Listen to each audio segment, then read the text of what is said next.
Dans une séquence précédente, nous avons introduit la notion de fonction, méthode, et son utilité en programmation. Nous allons aujourd'hui nous intéresser à ce qui se passe lorsqu'on utilise, lorsqu'on appelle une méthode. Concrètement, à ce stade, nous savons qu'à la notion de méthode sont associées trois facettes, l'entête, la définition et l'appel, et nous allons aujourd'hui nous intéresser en détail à ce qui se passe au moment de l'appel. Reprenons notre exemple du calcul des moyennes. Nous avons ici affaire à un petit programme principal qui demande à l'utilisateur d'introduire deux notes. Ces deux notes sont introduites par l'utilisateur par le biais du clavier. Et enfin, la moyenne de ces deux notes est affichée. Le calcul de la moyenne est réalisé ici par le biais d'un appel à une méthode, la méthode moyenne. Et nous allons maintenant étudier les mécanismes impliqués par un tel appel. Nous avons ici un exemple concret d'appel de méthode qu'on appelle la méthode moyenne, et on l'appelle en lui passant deux arguments, ici sous la forme d'expressions, qui bien évidemment vont correspondre respectivement aux deux paramètres de la méthode. Vous noterez que l'on appelle habituellement paramètres les données dont a besoin la méthode pour pouvoir fonctionner telles que décrit dans l'entête de la méthode, et par argument les données effectives fournies à la méthode au moment de son invocation, de son appel.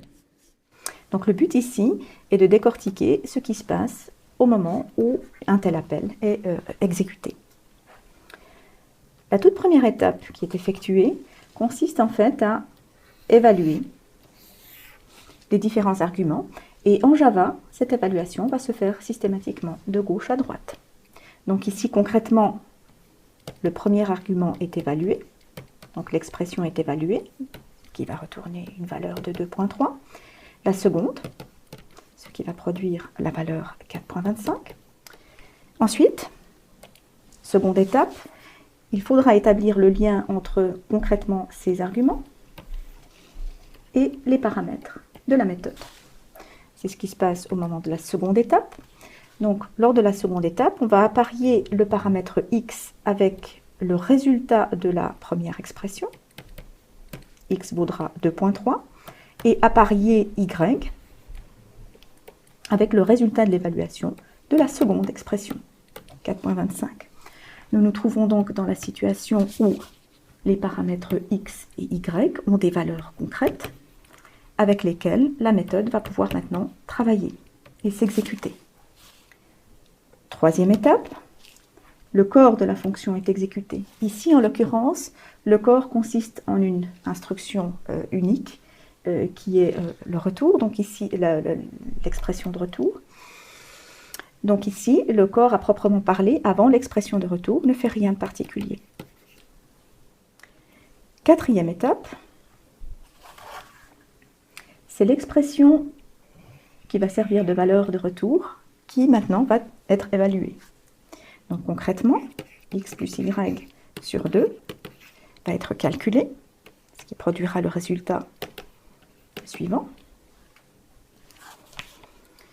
Et cette valeur est maintenant retournée par la méthode qui va la mettre à disposition du programme appelant. Donc en fait, tout cet appel de méthode est remplacé par le résultat produit par la fonction. Donc ultime étape, z prend la valeur 3.275. Nous venons donc de voir les 5 étapes qui se déroulent habituellement lorsque l'on appelle une méthode. Donc, première étape, les expressions qui sont passées en guise d'argument à la méthode sont évaluées. Deuxièmement, les valeurs correspondantes sont ensuite affectées aux paramètres de la méthode. La méthode dispose à ce moment-là de toutes les informations qui lui sont nécessaires pour pouvoir travailler. Son corps peut s'exécuter. Quatrième étape, l'expression qui suit la première commande return rencontrée à l'exécution va être évaluée et le résultat de l'évaluation de cette expression est ensuite retourné comme résultat de l'appel. Ces 5 étapes se déroulent dans le cas le plus général. Il existe des situations où le déroulement est un peu simplifié. Donc, nous savons que dans le cas le plus général, une méthode a besoin de paramètres, de données entrantes et produit un résultat en sortie. Alors, il existe des situations cependant où la méthode n'a pas besoin de données entrantes et à ce moment-là, évidemment, les étapes 1 et 2, qui consistent à évaluer les expressions passées en argument et les affecter aux paramètres, n'ont pas lieu pour une méthode sans argument. Et puis, il existe des situations où il n'y a pas de données en sortie, la méthode ne fournit aucun résultat, et à ce moment-là, les étapes qui consistent à évaluer l'expression après le return et retourner ce résultat, les 4 et 5, n'ont évidemment pas lieu. Une méthode peut parfaitement appeler une autre méthode. C'est le cas de ce petit exemple-là, où vous avez une méthode affichée score qui prend en paramètre un joueur identifié par un entier, un nombre de points gagnés par le joueur, le temps qu'il a passé à jouer, et qui va afficher pour le joueur son score. Ici, il se trouve que le score est calculé en fonction du nombre de points et du temps passé. Et le calcul se fait par le biais d'une méthode. La méthode est définie à un autre endroit et prend en entrée justement le nombre de points et le temps de jeu. Vous connaissez maintenant les différentes étapes qui s'exécutent lorsqu'une méthode est appelée dans un programme et vous avez maintenant sous vos yeux un petit schéma récapitulatif qui synthétise ces différentes étapes. Donc ici on a une méthode F qui est appelée par une méthode G. La correspondance entre les paramètres de la méthode et les arguments d'appel se fait au moment de l'appel. Donc ici, au moment de l'appel, l'argument est copié dans le paramètre de la méthode qui l'utilise pour exécuter les traitements qu'elle doit faire. Dans le cas plus général, la méthode calcule une valeur de retour et cette valeur de retour est transmise à la méthode appelante qui va pouvoir l'utiliser pour réaliser des traitements. Vous aurez sans doute constaté tout au long de cette séquence qu'il existe un certain jargon, une terminologie associée à l'appel de méthode. Nous allons maintenant résumer un petit peu ce jargon. Vous aurez compris que lorsque je parle d'appeler une méthode, je signifie que j'utilise la méthode. Ici, je suis en train d'utiliser la méthode F pour calculer un résultat que j'affecte ensuite à une variable X. Lorsque je parle de passer une valeur en argument à une méthode, je signifie que cette valeur est simplement copié dans un paramètre de la méthode.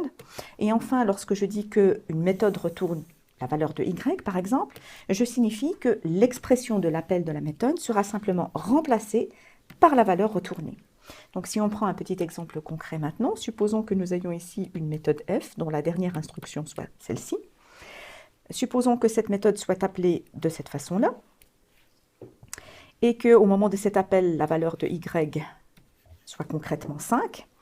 Dire que la méthode retourne la valeur de y, c'est-à-dire 5, revient à dire que l'on remplace simplement cet appel-là par la valeur retournée, c'est-à-dire 5. Ainsi, je peux dire indifféremment, cos de 0 retourne le cosinus de 0 ou cos de 0 retourne 1, par exemple.